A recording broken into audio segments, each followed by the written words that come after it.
Hi, for today, I'm going to go over the remainder of this is chapter 7, right? And for the chapter 7, we are keep talking about deriving the demand for labor and capital, which is input demand. And for that, the presumption is isoquant function is given, like this one. And from there, we have the price ratio of input. And then we want to find the tangency, right? The way we find the tangency, we derive MPL and MPK from isoquant and make the ratio between these two and set the ratio equal to the price ratio. And then we treat this isoquant as a constraint, right? And the ratio marginal product between labor and capital become this one, and set that to input price ratio, and we want to derive the demand for labor. To do so, we need to replace out K. To do that, we derive K as a function of L from this one, right? So multiply both sides by L, so K expressed this way, and we're gonna substitute this one into here, right? And then whole equation, this one now becomes this one. When you fix Q at 0, right, this 50L square root on that is here, and this K is this one, right, with square root on that, right? And once you summarize whole this sum, this is 50, and we do have a square root on L twice, so it becomes L. And the other thing we have this one is Q naught. So finally, demand for labor, we divide both sides by 50 and divide both sides by this term, right? It becomes this one, right? And I can write down, so demand for labor is Q over 50, and law of demand says the quantity demanded decreases as its own price increase, right? And cross price, as its price increase, labor demand will increase. What about demand for capital? We can think the very similarly, the analogy is applied here. This term is the same. What about this one? Law of demand says R should be denominator and W become numerator, right? Is here. What's the total cost function? Total cost is per unit price times the unit of input, per unit price times the unit of input. What's the W times L? If we multiply W here, right, this one becomes Q50 and RW. What about there? R times K. R times K will lead the same term, right? So this one and this one becomes the same. Then finally, we can twice this one. So Q over 25 RW. This is the total cost. When it increased input price by 2 times, right? 2R to W, then the total cost will increase 2 become 4, square root on that will become 2. So total cost become twice as all input price increase by 2 times than before, right? Another thing I want to mention, the demand for labor, if you think about for this kind of, instead of isoquant, if we treat this one as indifference curve, we are in consumer theory chapter, and we can derive the demand for labor. How can I do so? What's the budget line? W times L plus R times K equal income, right? The demand from here will be I divided by, what about this one? Alpha plus beta, and the unit price, which is W, right? What's the alpha? Is half. What's the sum over alpha and beta becomes 1. So it becomes this one, right? So this is demand for labor if it were consumer theory, but if it were in production, will become this one, right? So W is bottom, but this one has scale root, and this one has cross input price. Here we didn't. This one has output quantity. Instead of that, consumer theory, it has what? Income. If Q were in consumer theory, it would have been utility level, right? So for consumer theory, Q become utility level.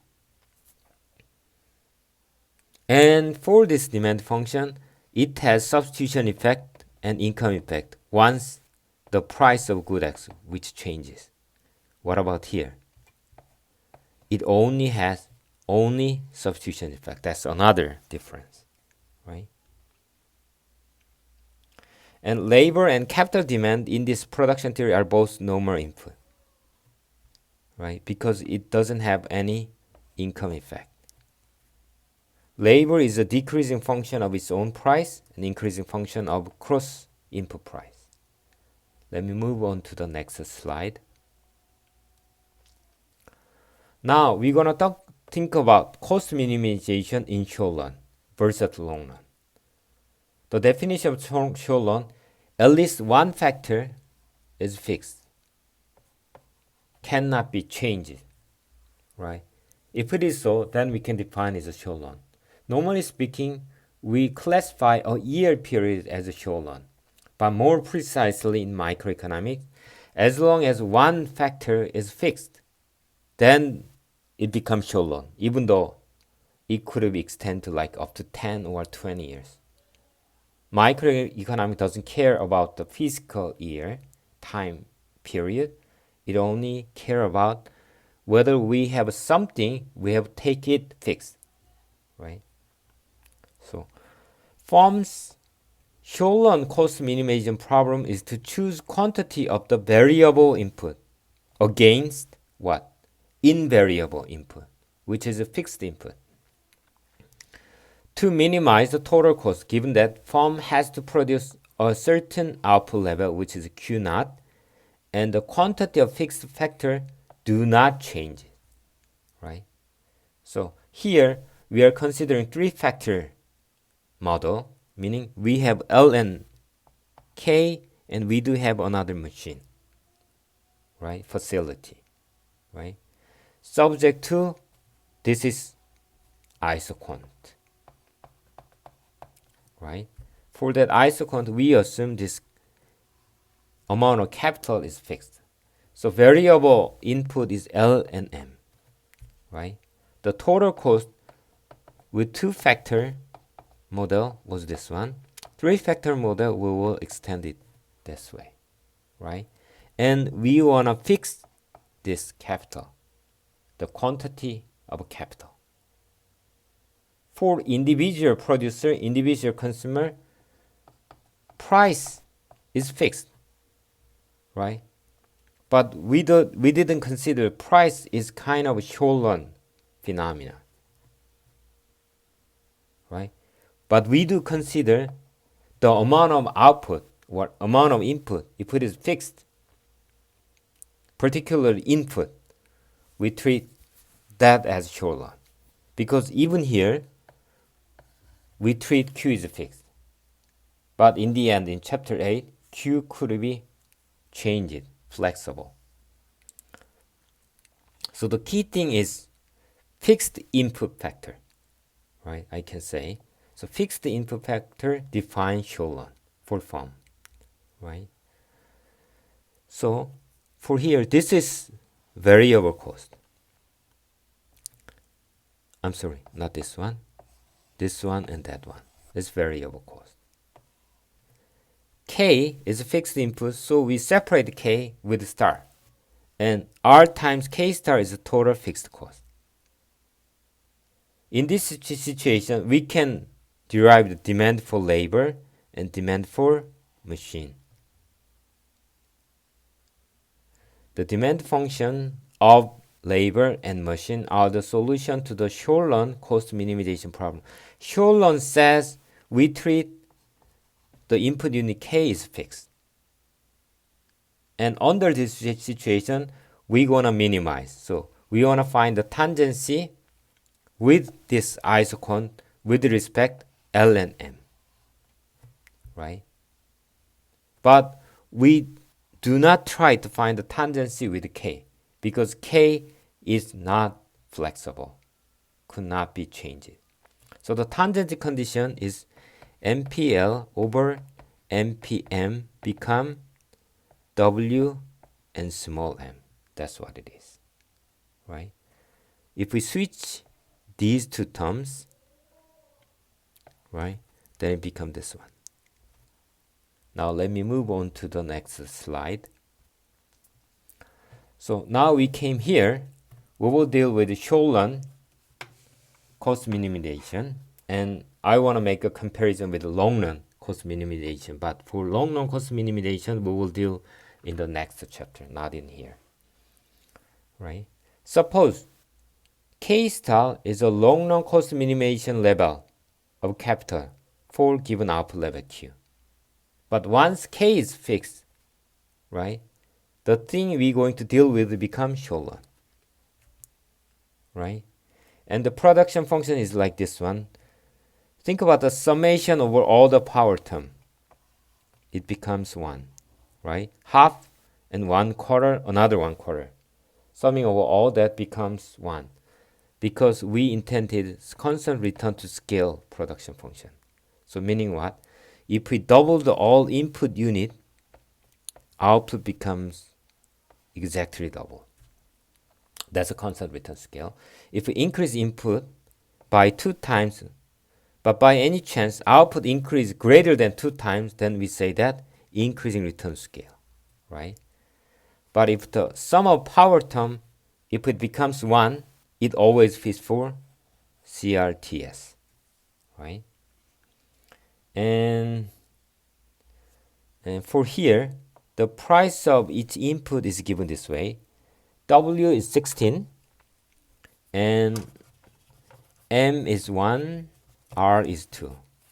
Finally, we're going to derive the demand for machine at a particular number at the end. In the meantime, we have to find out demand function for labor, demand for function machine. I'm going to deal with in new Blackboard. Oh, by the way, as it come here, due date of this homework is 28. I guess should be the coming Thursday. This homework from chapter 7 should return with the chapter 6 homework, right?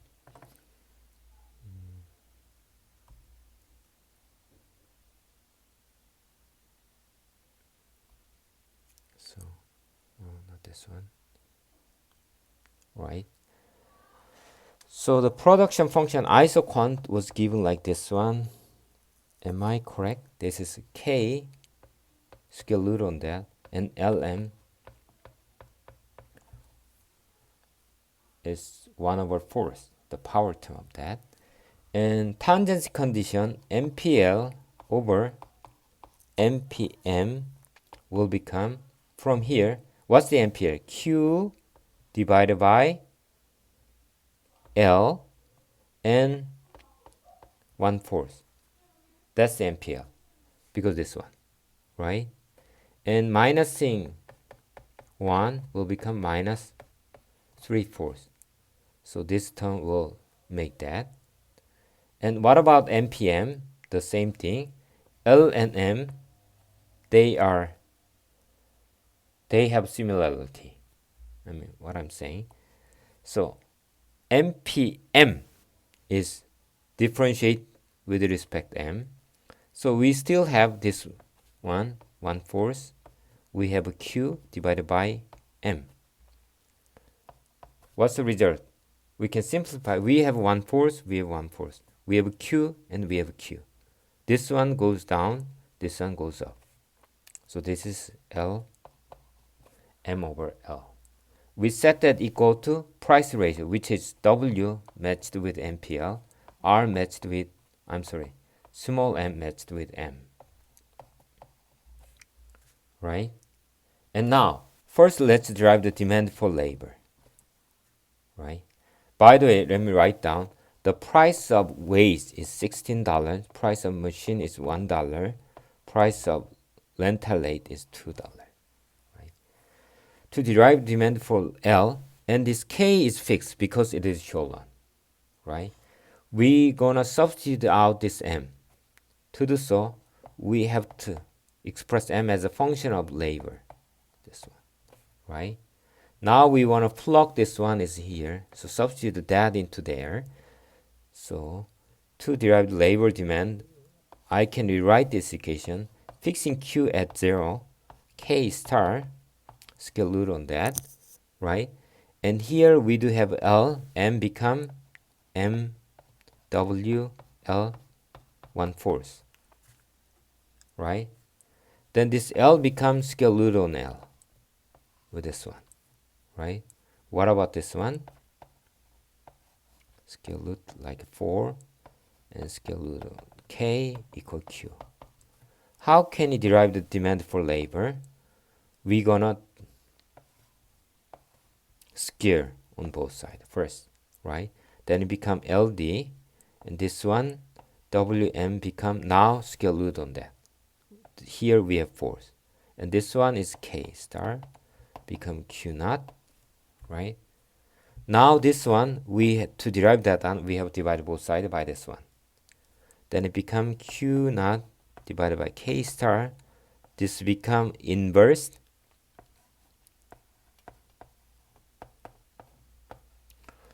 This is a demand for labor. Right? Precisely speaking, now let's plug in these two numbers. W is 16. M is 1. So 16 is 4 to the 2. Square root on that. So it becomes just Q over K star. This one. I'm sorry. I have to square root on this one. Alright. So this is demand for labor. What about demand for machine? What about here? I will not do. I just guess from this one. L and M in the same situation. So I can derive demand for M. I can take this one as the same in as demand. I just want to switch this one. M and W. And we have for W, the value of W becomes 16, the value of M become 1. So it becomes Q square K divided by 4. That's the demand for machine. Right? So demand for machine is this one. Same Q square K as denominator. Here, 1/4. There, just 4. By the way, this is, as I said, constant return to scale.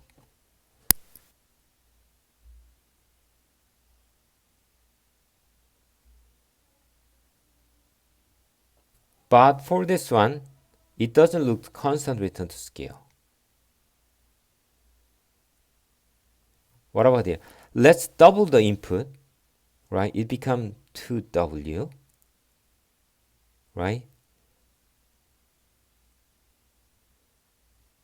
Then hold this one, I can write down 2Q square.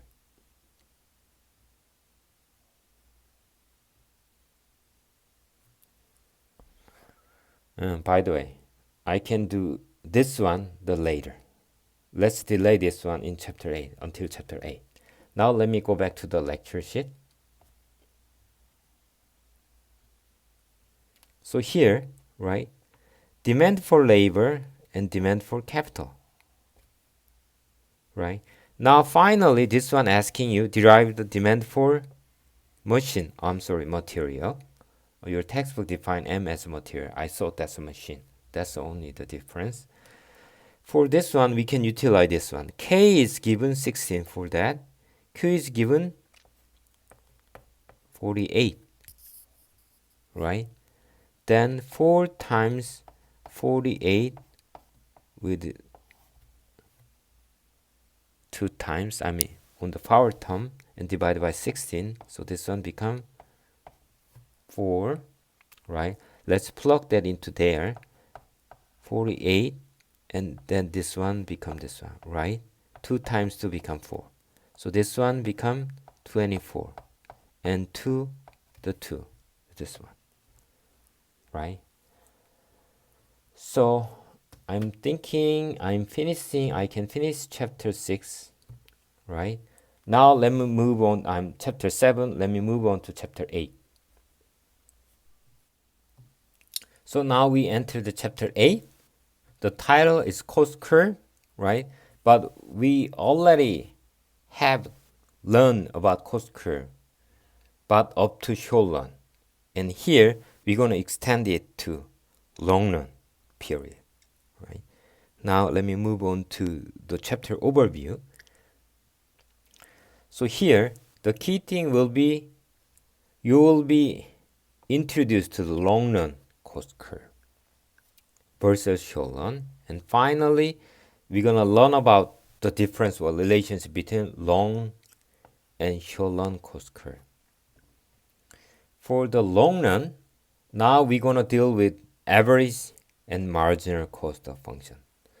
What about in chapter 7? We only derive total cost. We derive the demand for labor and demand for capital, right? And we multiplied each unit its associated price, and we sum these two if we were in two input model, right? Once we extend it 3-factor model, we're going to extend that like this one. That's the total cost. But we didn't think about the average cost, right? Average cost is total cost divided by Q, right? Marginal cost, we're going to differentiate this one with respect to Q. By the way, this total cost is a function of Q? Yes, it was. What's the determinant for this L?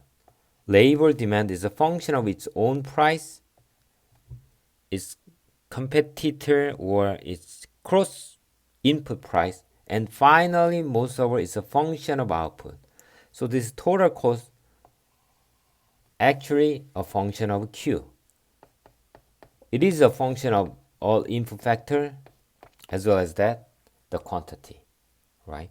So total cost, to derive the total cost, the most key thing is quantity amount, right? Think about isoquant. I'm sorry, this is isoquant. We derive the tangency, that's isocost. And there, the intercept is K, total cost divided by per unit price become the input unit of capital, right? By the way, the intercept level depend on total cost. And for that, we fix the isoquant. So as we move this one Q1, which is higher than Q naught, our total cost will increase. Even there is no change in input price ratio, right? Right, let me erase all these things. So here we gonna deal with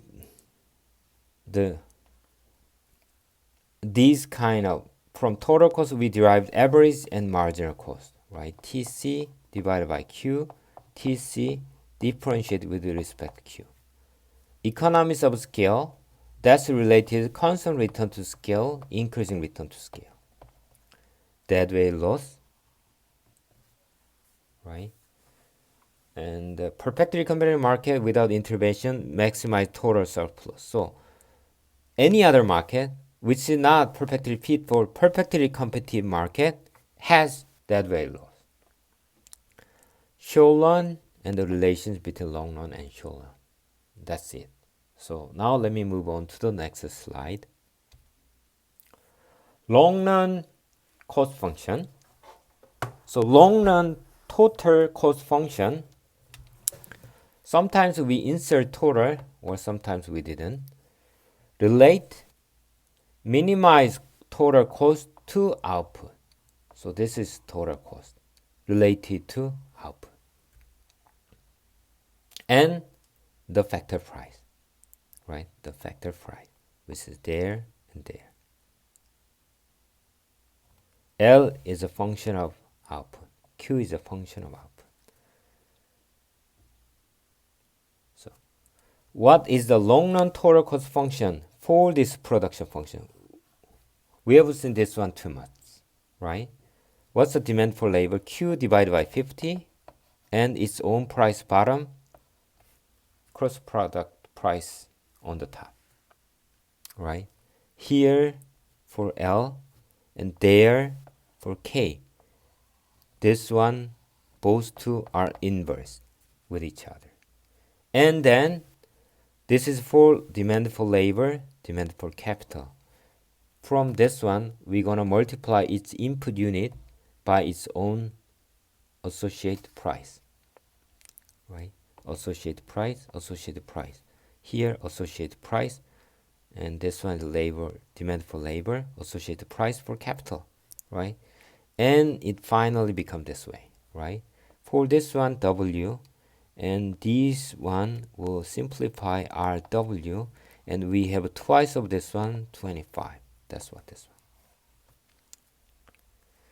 What's the graph of total cost curve if we assign the value for wage and value for rental is this way, 25 and 100. So from here, this one become 25 is 5 to the 2. 100, 10 to the 2.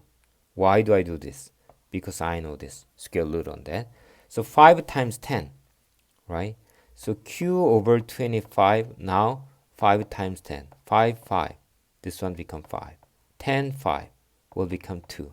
So this is 2Q. So linear line, what about 2Q? If we plot Q on horizontal axis, total cost on the vertical axis, this is 2Q. Slope is 2. So when Q goes 1, the height becomes 2. When Q goes 2, the height becomes 4, right? The slope is the height divided by length, right? 4 over 2 becomes 2. Now let me move to the next one. So this is a long run total cost function. There is nothing new to you yet. Now, let's think about the total cost in the long run graphically, right?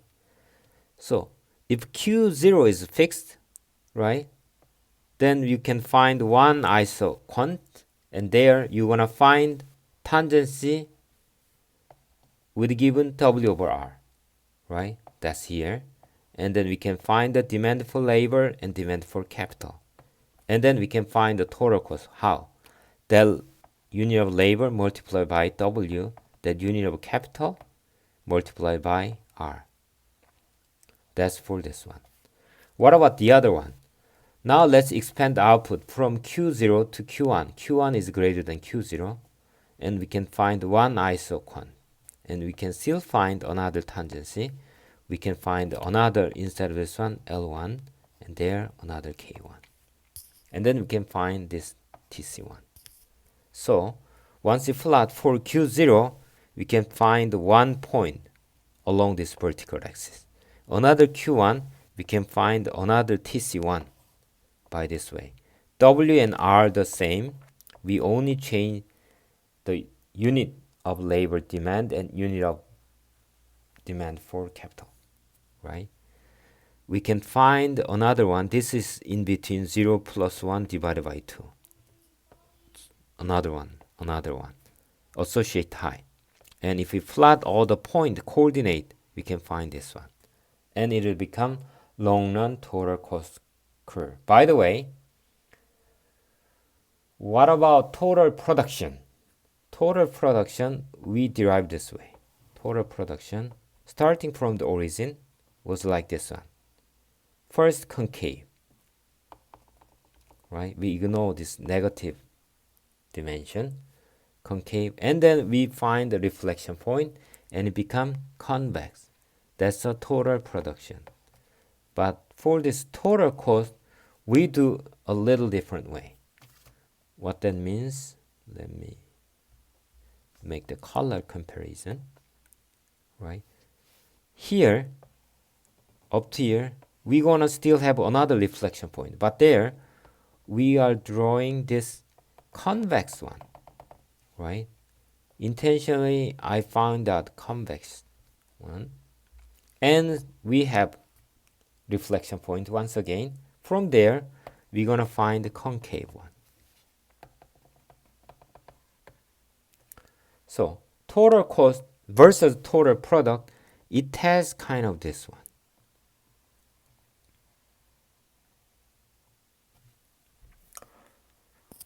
That's a big contrast against total product. Total product, right? What about our AP and MP? By the way, what's the MP? Slope at each Q, at that Q, tangent line. Now let me, for simple, just think about MP, and here we can think about MC. What about MP?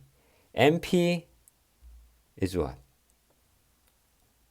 MP is increasing until reflection point. After the reflection point, MP is falling. This is MP. What about MC? The slope of tangent line, which is keep falling until where? Reflection point. So MC is falling until reflection point. MP is increasing until reflection point. Right? This is MC. After that, what about the slope of tangent line? It starts to increase again. Right?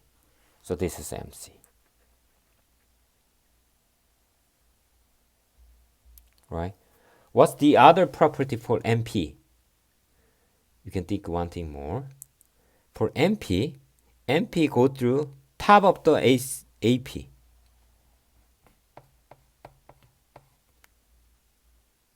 Right? So this is MP and this is AP. Right? So this is MC.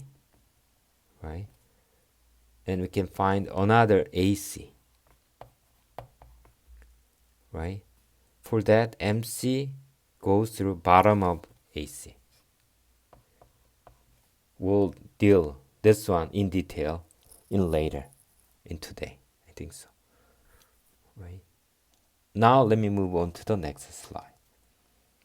So that's some of the picture you have to bear in mind for your final preparation and for your understanding in microeconomic theory.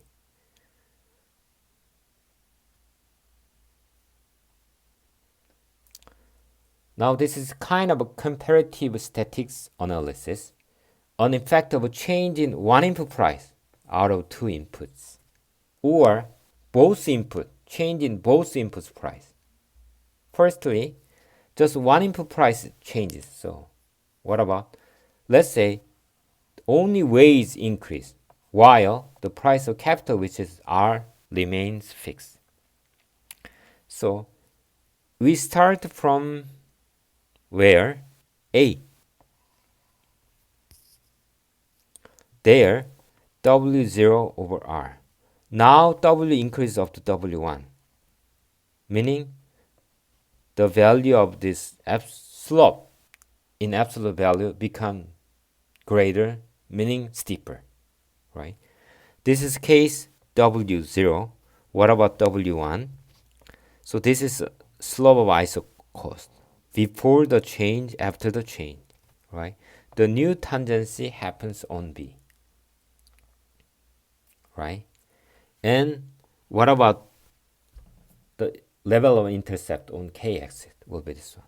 Always total cost divided by the capital unit price. The same thing is here. And as you can see, the price of capital doesn't change, right? From A, if we find the tangency and if we extend it and find the intersection along the K-axis, right? We can do the same thing for B. Find the tangency and extend it until it meet with vertical axis. Which one is higher? So this one is higher. Higher one with constant R says this one becomes more costly. So operation at B is more costly than operation at A. The reason, W as it increased. As it increased, substitution effect says what? Consume less for the good whose price become expensive. That's W. So compared to A, B hires smaller unit of labor. Instead, at B, we hire more capital than we hire the amount we hired at A, right? So substitution effect is happening to here. If we think about demand for labor was what? Q over 50 and W over R. As W goes up, this one shift down. As W goes up, what about the demand for capital? Q 50 and R and W, right? As W goes up, demand for capital will increase. That is happening between A and B, right? So we can measure in exact amount, even as well as in this graph or in this formula for demand for both input. Now, one another thing. Now, let's introduce change in all input price. How does the total cost curve shift if all input price rise by the same extent? For example, suppose that all input price doubles. So total cost function, we derive this way. For labor is this one. For capital, Q over 50. And this is R over W. And this one summarize Q 25, this one. Now let's double. 2W for original W, 2R for original R, and R becomes 2Q25 and WR. This is original total cost, 0. Now the new total cost 1 becomes twice of original cost. The main reason Q doesn't change. Q doesn't change. But the price of all input double, right? Now let's make a comparison between change in one input price and all input price. It derives difference between rotating unclockwise or parallel shift in unclockwise way. Parallel shift and rotation are different.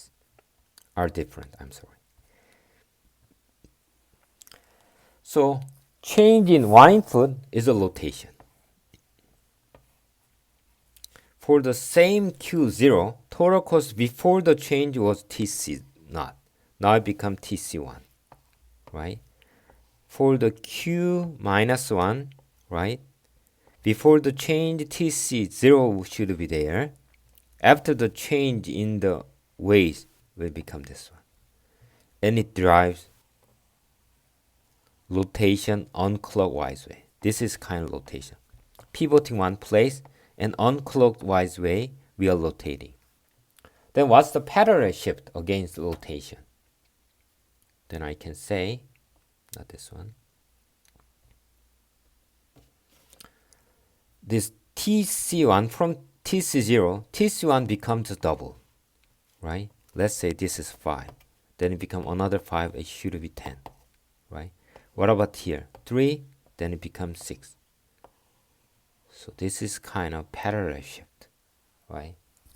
So I can say, let's say, total cost was here, and parallel shift is like this one. There is no change in the slope. But for the rotation, this one moves unclockwise. The slope itself changes. That's a rotation. And rotation fits for change in one input against all input at the same time. Now, there. And I want to talk about average cost and marginal cost in the long run. So long run average total cost function is total cost function, this is it, and divided by Q.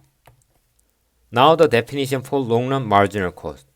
P for that one, total cost, differentiate that with respect to Q, right? Mathematics speaking, that's the better way.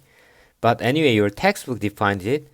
Long run marginal cost measure the rate of change in total cost, as output varies, holding constant input prices. So I wrote mathematical this way, right? TC, differentiate on TC in Q, right?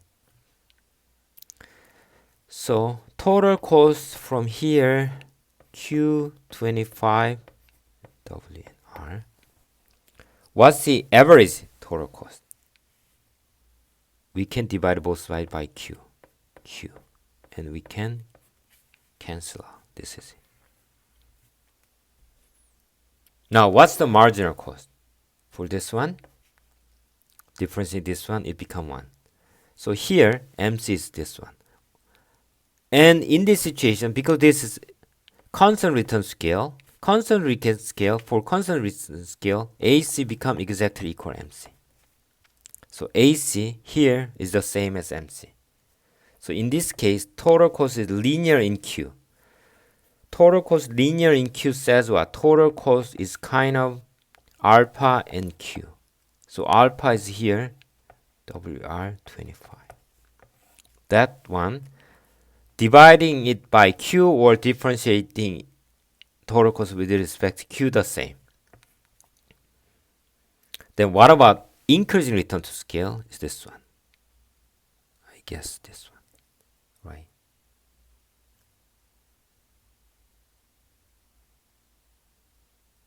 No, increasing this one. It is decreasing, I think so. Increasing for this one, I guess should be scale root on that.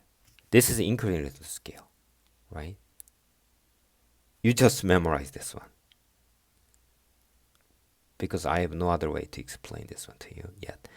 And if you believe anyway me, if this is increasing return to scale, I'm decreasing return to scale, this is decreasing return to scale, this is increasing return to scale. Power less than 1, power greater than 1. That's my way to memorize it. For this is decreasing return to scale, what's the average total cost divided by Q, right? And marginal cost, I want to differentiate this one. And average cost and marginal cost become different from with each other, right? Other than constant return to scale. That's the point here. Now let me move on to the next slide. Now we're gonna introduce you the relations between average cost and marginal cost. I did it once, but in precise way, right? So here, AC is this one, and MC is this one. The comparison I made to you, this is AP, this is MP. Kind of mirror what I'm saying. Let's flip it over 180 degree, right? Then AP become this one. What about this MP? Will be this MC. If we flip it over 180 degree, pivoting on this x-axis, we can derive that one. So I wrote down this one, mirror relationship between AP and AC. That's what I wrote. So AC and minimum when AC becomes MC. And I'm thinking for today, let me stop my lecture here. And for the remainder part, I will continue on coming Thursday. So for Thursday, I will restart from this slide. And I wish you to have a great day for today. And I assigned your homework. That's up to chapter 7, so it's enough for you to finish. But you don't have much time. I knew that. Please try as quick as possible.